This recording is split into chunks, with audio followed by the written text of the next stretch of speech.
ममता जी को जब चुनाव हराया गया था, जिस विधानसभा में वो हारी थी, इलेक्शन कमीशन सीधा एसओ से बात करता था, पुलिस अधिकारियों से बात कर रहा था। ভোট চুরি নিয়ে বড় অভিযোগ তুলে দিলেন সমাজবাদী পার্টির নেতা অখিলেশ যাদব। তার বক্তব্য, নির্বাচন কমিশনের বহু আধিকারিকই ভোট কাটার সঙ্গে যুক্ত। বিজেপির অভিযোগে নির্বাচন কমিশন আধিকারিকদের বিরুদ্ধে পদক্ষেপ নেয়। এমনকি বাংলার 2021 সালের বিধানসভা নির্বাচনে কারচুপি করেই মমতা বন্দ্যোপাধ্যায়কে নন্দীগ্রামে হারানো হয়েছে বলে অভিযোগ করেন তিনি।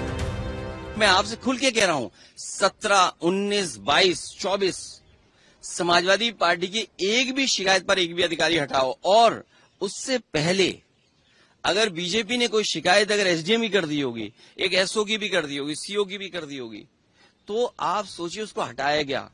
और मैं आपसे कह रहा हूं, आज ऑन रिकॉर्ड कह रहा हूं कि ममता जी को जब चुनाव हराया गया था, जिस विधानसभा में वो हारी थी, इलेक्शन कमीशन सीधा एसओ से बात करता था, पुलिस अधिकारियों से बात कर रहा था। 17 আগস্ট রবিবার সাংবাদিক সম্মেলন করে রাহুল গান্ধীকে ক্ষমা চাইতে বলেছেন মুখ্য নির্বাচনী কমিশনার জ্ঞানেশ কুমার। বিরোধী নেতা রাহুল গান্ধীর ভোট চুরির অভিযোগের বিরুদ্ধে কমিশনের বক্তব্য, এক তালিকায় দুবার নাম আছে মানে তিনি দুবার ভোট দিয়েছেন এমন নয়। এই দাবি তুলে ভারতের নাগরিকদের অপমান করছেন রাহুল গান্ধী। सारे मीडिया के समक्ष ये कहना कि अगर मतदाता सूची में आपका नाम एक बार और है तो आपने 2 बार मतदान किया होगा और कानूनी अपराध किया होगा, और मेरे सारे मतदाताओं को अपराधी बनाना और चुनाव आयोग शांत रहे, संभव नहीं। हलफनामा देना होगा या देश से माफी मांगनी होगी, तीसरा विकल्प नहीं है। आपके माध्यम से मैं ये भी कहना चाहता हूं, अगर 7 दिन में हलफनामा नहीं मिला तो इसका अर्थ ये सारे आरोप निराधार हैं, और हमारे मतदाताओं को ये कहना कि वो फर्जी हैं, इसके ऊपर जो भी इस बात को बोल रहा है उसको माफी मांगनी चाहिए। এই অভিযোগের পরেই নির্বাচন কমিশনের বিরুদ্ধে কংগ্রেসের ক্ষোভ নিয়ে সরব হয়েছেন ইন্ডিয়া জোটের নেতারা। Why didn't the Chief Election Commissioner make the same request to the BJP? They have also held a press conference. But why isn't the Chief Election Commissioner treating the BJP the same way as the Congress? I think the Chief Election Commissioner, through his press conference, has only undermined the reputation of this constitutional post.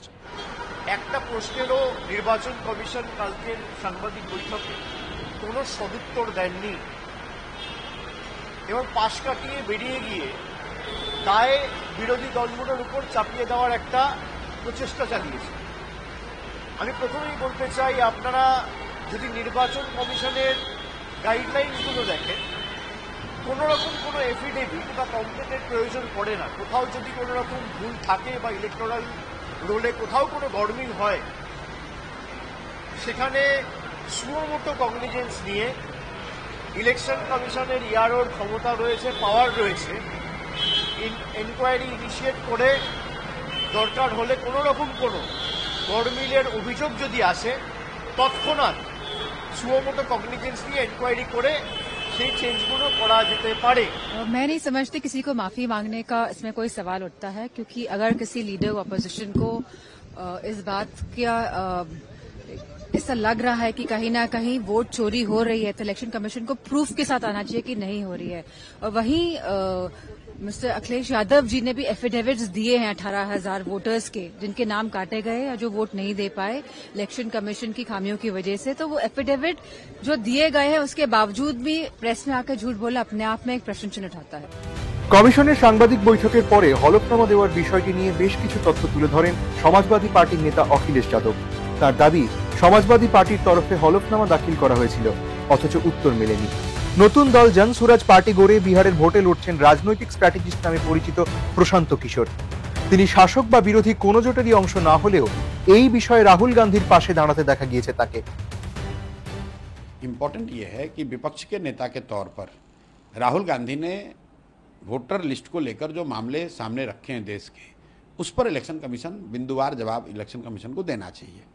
वो चाहे fake address का हो, नए voter addition का मामला हो, बजाय इसके कि उस पर जवाब दें। आप राहुल गांधी को कह रहे हैं माफ़ी मांगो, ओथ के अंडर दो, ये करो वो करो। भाई एक बार को हटाइए, राहुल गांधी ने कहा या नहीं कहा, पब्लिक डोमेन में तो ये जानकारी है।